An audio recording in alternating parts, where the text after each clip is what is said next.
اب میرے بھائیوں وہ حدیث میں آپ کو ورڈ بائی ورڈ پڑھ کے سناتا ہوں جو بخاری اور مسلم دونوں میں موجود ہے.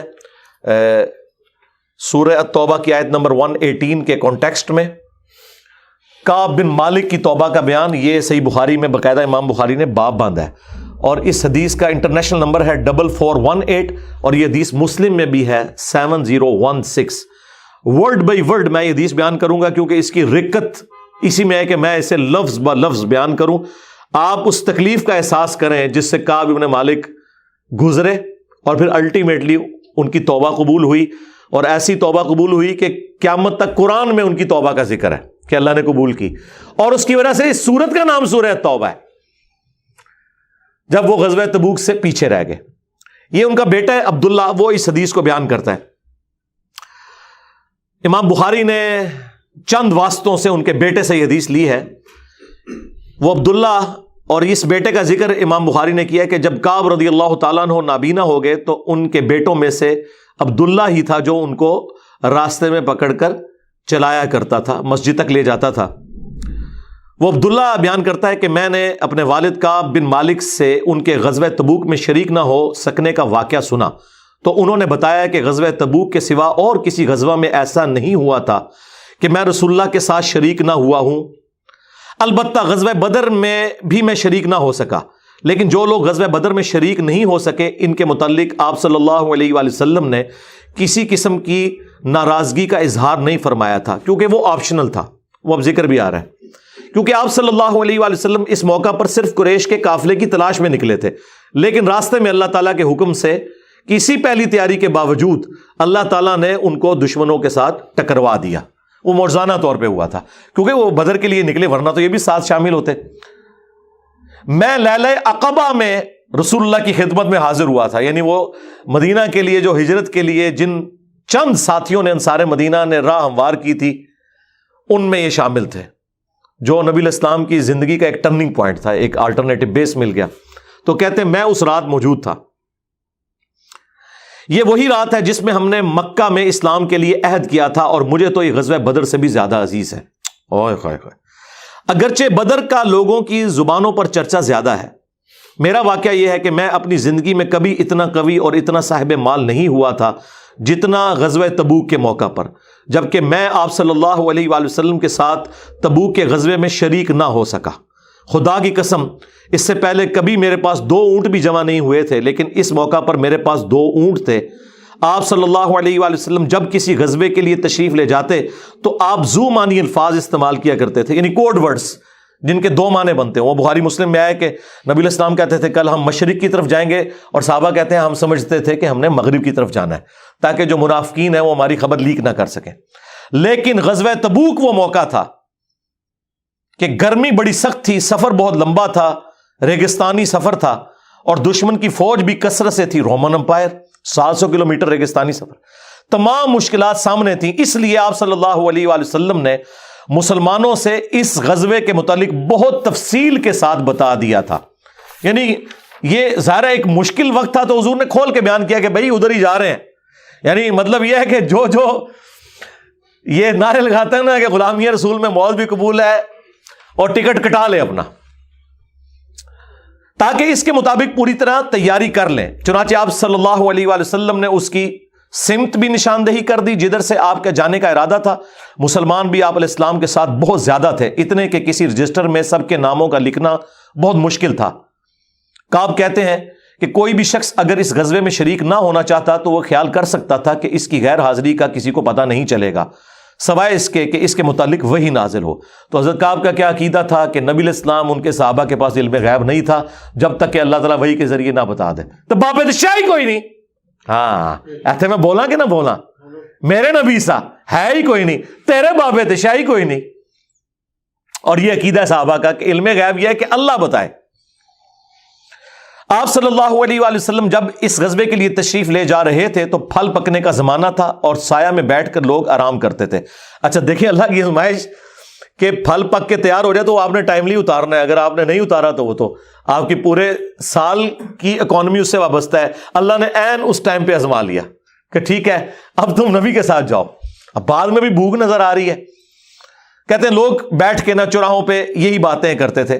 آپ صلی اللہ علیہ وآلہ وسلم بھی تیاریوں میں مصروف تھے اور آپ کے ساتھ مسلمان بھی، لیکن میں روزانہ سوچا کرتا تھا کہ کل سے میں بھی تیاری کروں گا. وہی جو آج کہتے ہیں جی کل تو انشاءاللہ داڑھی بھی رکھ لینی ہے، بس میرے بچیوں کے ہاتھ پیلے ہو جائے تو میں تو مسجد میں بیٹھا رہوں گا. یہ وہی چیز ہے، یہ ہر انسان پہ اسے طول عمل کہتے ہیں، لمبی امیدیں لگانا. میں روزانہ اسے ٹالتا رہا. مجھے اس کا یقین تھا کہ میں تیاری کر لوں گا، مجھے آسانیاں میسر تھی. یوں ہی وقت گزرتا رہا اور آخر لوگوں نے اپنی تیاریاں بھی مکمل کر لی اور آپ صلی اللہ علیہ وآلہ وسلم مسلمانوں کو ساتھ لے کر روانہ بھی ہو گئے. اس وقت تک میں نے کوئی تیاری نہیں کی تھی. اس موقع پر میں نے اپنے دل کو یہی سمجھایا کل یا پرسوں تک تیاری کر لوں گا، پھر لشکر سے تیزی سے جا کر مل جاؤں گا. کوچ کے بعد دوسرے دن بھی میں نے تیاری کے لیے سوچا لیکن کچھ نہ ہو سکی. پھر تیسرے دن سوچا اور اس دن بھی کوئی تیاری نہ ہو سکی، اور یوں وقت گزرتا گیا اور اسلامی لشکر بہت آگے بڑھ گیا. غزوہ میں میرے شرکت کے لیے بات اب دور کی بات ہو گئی اور میں یہی ارادہ کرتا رہا کہ یہاں سے چل کر اب ان تک نہیں پہنچ سکوں گا. تھیندے تھی گیا. کاش میں نے ایسا کر لیا ہوتا، لیکن یہ میرے نصیب میں نہیں تھا. اچھا، جرم ہو جانے کے بعد آپ یہ کہہ سکتے ہیں میری تقدیر میں یہ لکھا تھا، پہلے نہیں. ہاں، وہ تو پھر اللہ پہ آپ بہتان مان دیں گے نا کہ میں نماز اس لیے نہیں پڑھ رہا کہ اللہ نے میرا مقدر کیا ہے کہ میں اگلی نماز نہ پڑھوں. نہ، ہاں بعد میں آپ کہہ سکتے ہیں کہ میری تقدیر میں لکھا تھا کہ میں اتنا بدبخت ہوں کہ میں نماز چھوڑوں گا، اور وہ چھوڑوں گا اپنی مرضی سے. اللہ نے تو اپنے علم سے فورسی کی ہے. آپ صلی اللہ علیہ وآلہ وسلم کے تشریف لے جانے کے بعد جب میں باہر نکلتا تو مجھے بڑا دکھ ہوتا، کیونکہ یا تو وہ لوگ نظر آتے تھے جن کے چہروں سے نفاق ٹپکتا تھا. ہاں، اب پیچھے رہنے والے تو وہ تھے جو ہے ہی منافقین تھے شکلوں سے، ٹھیک ہے، یا پھر وہ لوگ تھے جنہیں اللہ نے معذور اور ضعیف قرار دے کر معاف کر دیا تھا. وہ سورہ التوبہ میں 92 نمبر آیت میں گزرا ہے نا کہ وہ لوگ پھر رسول اللہ سے اس حال میں واپس ہوتے ہیں کہ ان کی آنکھیں آنسوؤں سے تر ہوتی ہیں کہ نہ حضور انہیں کوئی سواری دے سکتے ہیں، غریب لوگ ہیں. اور وہ لوگ بھی جو مریض ہیں ان کو اللہ تعالیٰ نے اس حوالے سے چھٹکارا دے دیا. آپ صلی اللہ علیہ وآلہ وسلم نے میرے بارے میں کسی سے کچھ نہیں پوچھا، لیکن جب آپ تبوک پر پہنچے تو وہیں ایک مجلس میں آپ نے دریافت کیا کہ کعب نے کیا کیا. آپ نظروں میں تو تھا نا جی، خاص بندے جو ہوتے ہیں وہ نظروں میں تو ہوتے ہیں. یعنی یہ تو ایکسپیکٹ ہی نہیں نہ کیا جا سکتا کہ مین ٹیم ممبر پیچھے رہ جائے. تو اس سے اندازہ لگائے کہ حضرت کعب بن مالک کو چھوٹے بندے نہیں تھے. بنو سلمہ کے ایک صاحب نے کہا یا رسول اللہ اس کے غرور نے اسے آنے نہیں دیا. اس پر حضرت معاذ ابن جبل بولے تم نے بری بات کہی. یا رسول اللہ خدا کی قسم ہمیں ان کے متعلق خیر کے سوا اور کچھ معلوم نہیں. تو نبی علیہ السلام نے اس کے جواب میں کچھ نہیں فرمایا. دیکھیں انہوں نے پوری رپورٹ لی ہے پیچھے سے کہ کیا کچھ ہوتا رہا وہاں. اب حضور نے کوئی ورڈنگ دی، ظاہر ہے نبی علیہ السلام کو بھی غصہ تھا. کعب بن مالک رضی اللہ تعالیٰ نے بیان کیا کہ جب مجھے معلوم ہوا کہ نبی علیہ السلام واپس تشریف لا رہے ہیں تو اب مجھ پر فکر سوار ہونے لگی اور میرا ذہن کوئی ایسا جھوٹا بہانہ تلاش کرنے لگا جس سے میں کل حضرت کی ناراضگی سے بچ سکوں. دیکھیں وہ بھی عام انسان تھے، اتنے اولو العزم صحابہ، لیکن ظاہر نفس تو ہر بندے کے ساتھ لگا ہے. وہ بھی سوچ رہے ہیں کہ یار چلو میں بہانہ کر لوں گا، کوئی مجبوری تھی. اوئے ہوئے ہوئے ہوئے. اپنے گھر کے ہر عقل مند آدمی سے اس کے متعلق میں نے مشورہ بھی کی، لیکن جب مجھے معلوم ہوا کہ نبی علیہ السلام مدینے سے بالکل قریب آ چکے ہیں تو غلط خیالات میرے ذہن سے بالکل نکل گئے اور مجھے یقین ہو گیا کہ اس معاملے میں جھوٹ بول کر اپنے آپ کو کسی طرح محفوظ نہیں کر سکتا. چنانچہ میں نے سچی بات کہنے کا پختہ ارادہ کر لیا. صبح کے وقت حضرت جب تشریف لائے تو آپ صلی اللہ علیہ وآلہ وسلم جب کسی سفر سے واپس آتے تھے تو آپ کی یہ مبارک عادت تھی کہ پہلے مسجد میں تشریف لے جا کر 2 رکعت نوافل پڑھتے، پھر لوگوں کے ساتھ مجلس میں بیٹھتے. جب آپ اس عمل سے فارغ ہو چکے تو آپ کی خدمت میں لوگ آنے لگے جو غزوہ میں شریک نہیں ہوئے تھے اور قسم کھا کھا کر اپنے عذر بیان کرنے لگے، اور ایسے لوگوں کی تعداد 80 کے قریب تھی. یعنی 80 لوگ ایسے تھے جو جھوٹے بہانے لگا رہے تھے. آپ صلی اللہ علیہ وآلہ وسلم نے ان کے ظاہر کو قبول فرما لیا اور ان سے دوبارہ سے عہد بھی لے لیا، ان کے لیے دعائے مغفرت بھی کی. دیکھو جی، آپ لوگ تو کہتے ہیں کوئی بزرگ دعا کر دے، حضور نے بھی دعائے مغفرت کر دی ہے، لیکن اللہ نے کراس پھیر دیا ہے. ہاں یہ ذہن میں رکھیں. آپ نے بہانہ بھی قبول کر لیا، دوبارہ سے بیعت بھی کر لی، چلو تجدید عہد بھی ہو گیا جی. اگر بیعت ٹوٹ گئی تو دوبارہ ہو گئی، اور دعا بھی کر دی اور ان کے باطن کو اللہ کے سپرد کر دیا. کیا بات ہے جی. یہ میرے نبی کا ہی جگر ہے جی، شکلوں سے بھی پہچان لیا ہے، صحابہ اگر پہچان ہے کا باطن کا معاملہ اللہ جانے، اس کے بندے جانے۔ اس کے بعد میں حاضر ہوا، میں نے سلام کیا تو آپ علیہ السلام مسکرائے، آپ کی مسکراہٹ میں ناراضگی تھی۔ آپ نے فرمایا آؤ، میں چند قدم چل کر آپ کے سامنے بیٹھ گیا۔ آپ نے مجھ سے دریافت کیا کہ تم غزوہ میں کیوں شریک نہیں ہوئے، کیا تم نے کوئی سواری نہیں خریدی تھی؟ میں نے عرض کیا میرے پاس سواری موجود تھی، اللہ کی قسم اگر میں آپ کے سوا کسی دنیا دار شخص کے سامنے آج بیٹھا ہوتا تو کوئی نہ کوئی بہانہ کر لیتا اور اس کی ناراضگی سے بچ جاتا۔ مجھے خوبصورتی کے ساتھ گفتگو کا سلیقہ بھی معلوم ہے، لیکن اللہ کی قسم مجھے یقین ہے کہ اگر آج میں آپ کے سامنے کوئی جھوٹا بہانہ کر بھی دوں اور آپ راضی بھی ہو جائیں تو بہت جلد اللہ تعالیٰ آپ کو مجھ سے ناراض کر دے گا، کیونکہ میں بظاہر تو بہانہ کروں گا لیکن اللہ تو وہی کے ذریعے آپ کو بتا دے گا یہ جھوٹ بول رہا ہے۔ اس کی بجائے اگر میں آپ سے سچی بات کروں تو یقیناً آپ کو میری طرف سے ناراضگی تو ہوگی، لیکن اللہ سے مجھے امید ہے کہ وہ مجھے معاف کر دے گا۔ خدا کی قسم مجھے کوئی عذر نہیں تھا، اللہ کی قسم اس وقت سے پہلے میں کبھی اتنا آسودہ حال نہیں تھا، اور پھر بھی میں آپ کے ساتھ شریک نہ ہو سکا۔ نبی علیہ السلام نے فرمایا کہ اس نے سچی بات بتا دی، اچھا اب جاؤ یہاں تک کہ اللہ تمہارے بارے میں خود ہی کوئی فیصلہ کرے۔ میں اٹھ گیا اور میرے پیچھے بنو سلمہ کے کچھ لوگ بھی دوڑے آئے اور مجھ سے کہنے لگے اللہ کی قسم ہمیں تمہارے متعلق یہ معلوم نہیں تھا کہ اس سے پہلے تم نے کوئی گناہ کیا ہو، تم نے تو بڑی غلطی کی۔ آپ علیہ السلام کے سامنے ویسے ہی کوئی بہانہ کر دیتے جیسا کہ دوسرے لوگوں نے کیا، تمہارے گناہ کے لیے نبی علیہ السلام کا استغفار ہی کافی ہو جاتا، وہی جو کچھ بھی ہے تیرے محبوب کی امت سے ہے۔ لیکن سرکار یہ کعب بن مالک تھے، ان کو پتا تھا، اور مشورہ دینے والے بھی صاحب ہیں، دیکھو کیا مشورہ دے رہے ہیں کہ کو بہانہ کر لینا سی، حضور نے دعا کرنی سی۔ مینٹالٹی اس زمانے میں بھی اس طرح ہی تھی، یہ نہ سمجھیں آج کے لوگ ہی کہتے ہیں، اس زمانے میں بھی ڈھیلے مسلمان تو تھے، تو حضور نے تو لیے دعا کر دینی تھی، تو نے تو یہ کام۔ اللہ کی قسم ان لوگوں نے مجھے اتنی ملامت کی کہ مجھے خیال آیا کہ واپس جا کر کوئی جھوٹا بہانہ کر ہی آؤں۔ اندازہ کرو ایڈا انہوں نے کیتا کہ چلو ٹھیک ہے میں جا کے بہانہ کر لوں۔ پھر میں نے ان سے پوچھا کیا میرے علاوہ کسی اور نے بھی کوئی ایسا عذر بیان کیا ہے؟ تو انہوں نے بتایا کہ ہاں 2 حضرات اور ہیں جنہوں نے معذرت کی جس طرح تم نے کی، اور انہیں بھی وہی جواب ملا جو تمہیں ملا۔ میں نے پوچھا وہ کون ہے؟ تو انہوں نے بتایا کہ مرارہ بن ربیع اور ہلال بن امیہ رضی اللہ عنہما۔ ان 2 ایسے صحابہ کا نام انہوں نے لے دیا جو صالح تھے اور اصحاب بدر بھی تھے، ان کا طرز عمل میرے لیے نمونہ بن گیا۔ انہوں نے کہا اگر یہ 2 بدری صحابی بھی ان کے ساتھ بھی یہی کچھ ہوا ہے نا تو میں اچھے لوگوں کی فہرست میں اب شامل ہو جاؤں، میں اب پکا رہوں۔ ان کا طرز عمل میرے لیے نمونہ بن گیا۔ چنانچہ انہوں نے جب ان بزرگوں کا نام لیا تو میں اپنے گھر چلا آیا۔ آپ علیہ السلام نے لوگوں کو ہم سے بات چیت کرنے سے ممانعت کر دی۔ لو جی سوشل بائیکاٹ ہو گیا۔ اللہ اکبر۔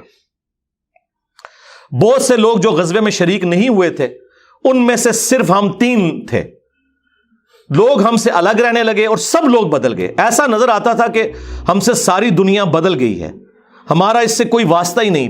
50 دن تک ہم اسی حال میں رہے۔ میرے 2 ساتھیوں نے تو اپنے گھروں سے نکلنا ہی چھوڑ دیا، ہر وقت روتے رہتے تھے، لیکن میرے اندر ہمت تھی، میں باہر نکلتا تھا، مسلمانوں کے ساتھ نماز میں بھی شریک ہوتا تھا اور بازاروں میں بھی گھومتا تھا، لیکن کوئی شخص مجھ سے بولتا نہیں تھا۔ میں نبی علیہ السلام کی خدمت میں بھی حاضر ہوتا، آپ کو سلام بھی کرتا۔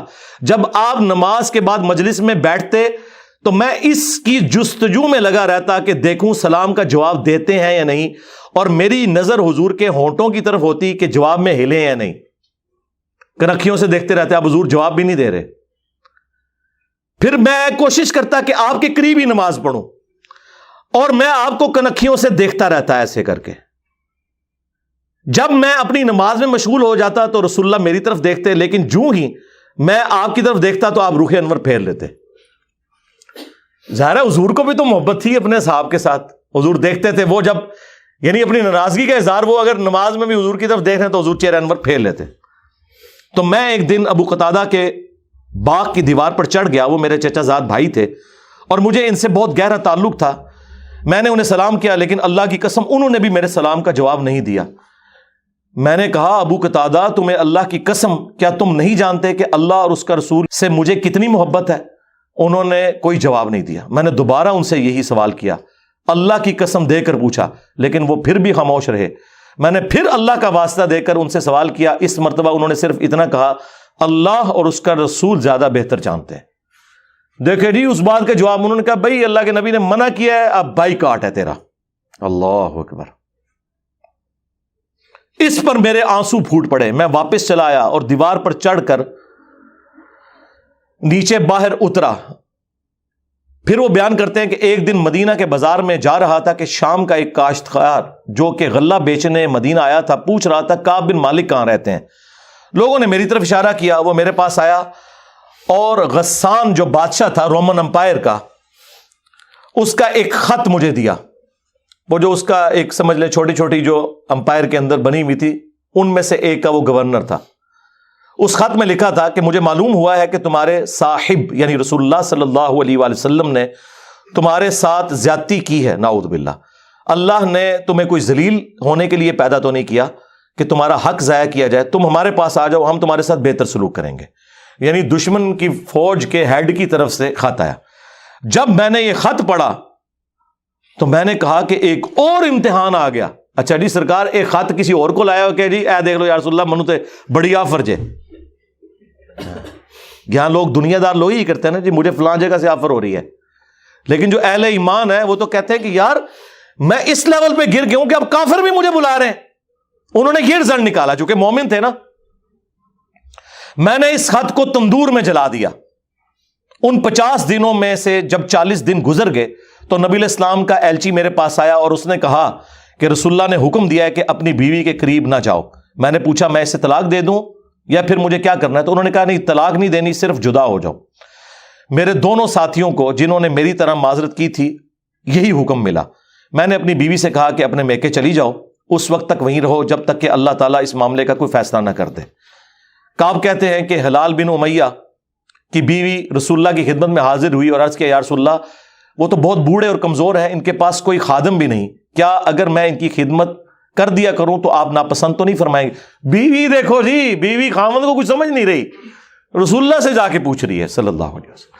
تو نبی اسلام نے فرمایا صرف وہ تم سے صحبت نہ کریں. انہوں نے عرض کیا اللہ کی قسم وہ تو کسی چیز کے لیے حرکت ہی نہیں کر رہے. جب سے آپ ان سے ناراض ہوئے ہیں وہ دن اور آج کا دن ان کے آنسو تھمنے میں نہیں آتے. میرے گھر کے بعض لوگوں نے کہا کہ جس طرح ہلال بن امیہ کی بیوی نے ان کے لیے اجازت لے لی تو آپ بھی جا کے اجازت لے لیں. اب دیکھیں لوگ مشورے دے رہے ہیں. میں نے کہا خدا کی قسم میں اس کے لیے رسول اللہ سے اجازت نہیں لوں گا. میں جوان ہوں, معلوم نہیں جب اجازت لینے جاؤں تو حضور کیا فرما دیں. ان کو یہ بھی خطرہ تھا کہ میں یہ جاؤں تو یہ نہ ہو کہ حضور اور ناراض ہو جائیں, اگر کوئی چانس بھی ہے نا بچنے کے تو وہ بھی ختم ہو جائے. دیکھیں نہیں کتنا گاڈ اورینٹڈ بندہ ہے جی, اللہ اکبر. اس طرح 10 دن اور گزر گئے. جب رسول اللہ صلی اللہ علیہ وآلہ وسلم نے ہمیں بات چیت کرنے کی ممانعت فرمائی تھی, اس کو 50 دن پورے ہو گئے. 50ویں رات کی صبح کو جب میں فجر کی نماز پڑھ چکا اور اپنے گھر کی چھت پر بیٹھا ہوا تھا, اس طرح جیسا کہ اللہ تعالیٰ نے ذکر کیا وہ ہم آیت پڑھ چکے ہیں, سورہ توبہ کی آیت نمبر 118, جس میں تھا نا کہ زمین وسعت کے باوجود تنگ ہو گئی اور ان کا دم گھٹنے والا تھا. میرا دم گھٹ رہا تھا, زمین اپنی تمام وسعتوں کے باوجود میرے لیے تنگ ہوتی جا رہی تھی. میں نے ایک پکارنے والے کی پکار سنی جو سلع کی پہاڑی پر چڑھ کر بلند آواز سے کہہ رہا تھا اے کعب بن مالک تمہیں بشارت ہو,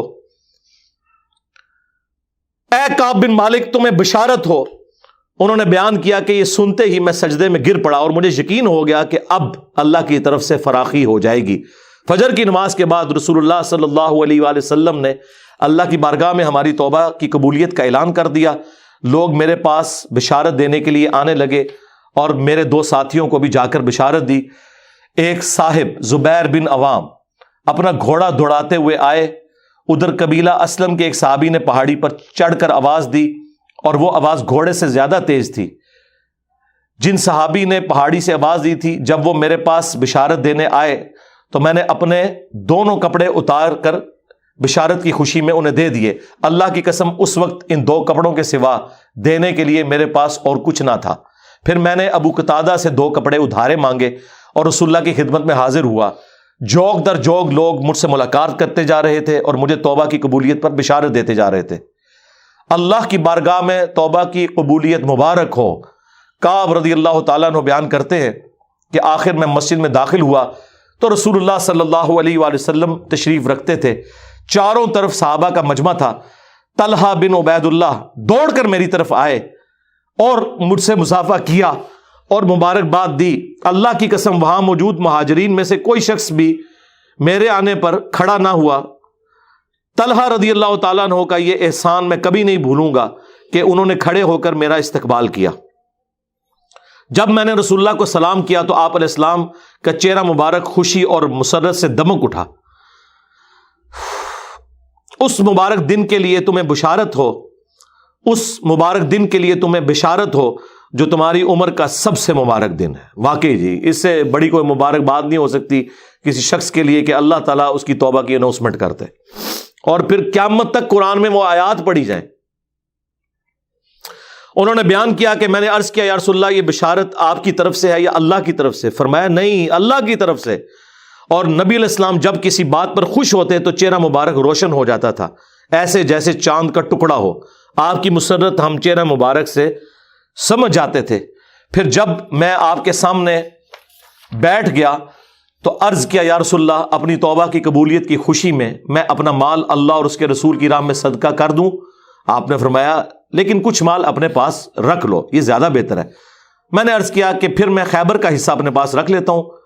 پھر میں نے عرض کیا یا رسول اللہ اللہ نے مجھے سچ بولنے کی وجہ سے نجات دی، اب میں اپنی توبہ کی قبولیت کی خوشی میں آپ سے یہ وعدہ کرتا ہوں کہ جب تک زندہ رہوں گا سچ کے سوا کوئی بات زبان پر نہیں لاؤں گا۔ بس اللہ کی قسم جب سے میں نے رسول اللہ کے سامنے یہ عہد کیا صلی اللہ علیہ وآلہ وسلم، میں کسی ایسے مسلمان کو نہیں جانتا کہ جسے اللہ نے سچ بولنے کی وجہ سے اتنا نوازا ہو جتنی نوازشات مجھ پر کی سچ بولنے کی وجہ سے۔ جب سے میں نے نبی علیہ السلام کے سامنے یہ عہد کیا پھر آج تک میں نے کبھی جھوٹ بولنے کا ارادہ بھی نہیں کیا، اور مجھے امید ہے کہ اللہ تعالیٰ باقی زندگی بھی مجھے اس سے محفوظ رکھے گا۔ اور اللہ نے اپنے رسول پر آیت نازل کی، اور وہی آیت نمبر 118 اور 119 نمبر، یقیناً اللہ تعالیٰ نے نبی، مہاجرین اور انصار کی توبہ قبول کی، اور پھر وَكُونُوا مَعَ الصَّادِقِينَ تک۔ خدا کی قسم اللہ تعالیٰ کی طرف سے اسلام کے لیے ہدایت کے بعد میری نظر میں رسول اللہ کے سامنے سچ بولنے سے بڑھ کر اللہ کا مجھ پر کوئی اور انعام نہیں ہوا کہ میں نے جھوٹ نہیں بولا اور اس طرح اپنے آپ کو ہلاکت سے بچا لیا۔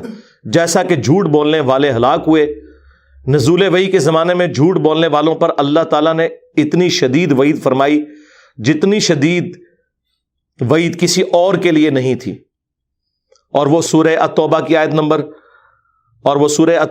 نمبر 96 کا انہوں نے پھر یہاں پہ حوالہ دیا کہ ان قریب جب تم اے نبی واپس جاؤ گے تو یہ جھوٹے بہانے کریں گے، اور اگر تم ان سے راضی بھی ہو جاؤ اللہ تعالیٰ ان سے راضی نہیں ہوگا۔ کعب کہتے ہیں کہ چنانچہ ہم 3 ان لوگوں کے معاملے سے جدا رہے جنہوں نے رسول اللہ کے سامنے جھوٹی قسمیں کھائی تھیں اور آپ نے ان کی بات مان بھی لی تھی اور ان سے بیعت بھی لے لی اور ان کے لیے دعائے مغفرت بھی کی۔ ہمارا معاملہ رسول اللہ نے چھوڑ دیا اور اللہ نے خود اس کا فیصلہ کیا، اور پھر اللہ تعالیٰ نے یہ آیت نازل کی جو ہم نے یہ پڑھی سورہ التوبہ کی آیت نمبر 118، وَعَلَى الثَّلَاثَةِ الَّذِينَ خُلِّفُوا حَتَّى إِذَا ضَاقَتْ عَلَيْهِمُ الْأَرْضُ بِمَا رَحُبَتْ وَضَاقَتْ عَلَيْهِمْ أَنفُسُهُمْ وَظَنُّوا أَن لَّا مَلْجَأَ مِنَ اللَّهِ إِلَّا إِلَيْهِ ثُمَّ تَابَ عَلَيْهِمْ لِيَتُوبُوا إِنَّ اللَّهَ هُوَ التَّوَّابُ الرَّحِيمُ۔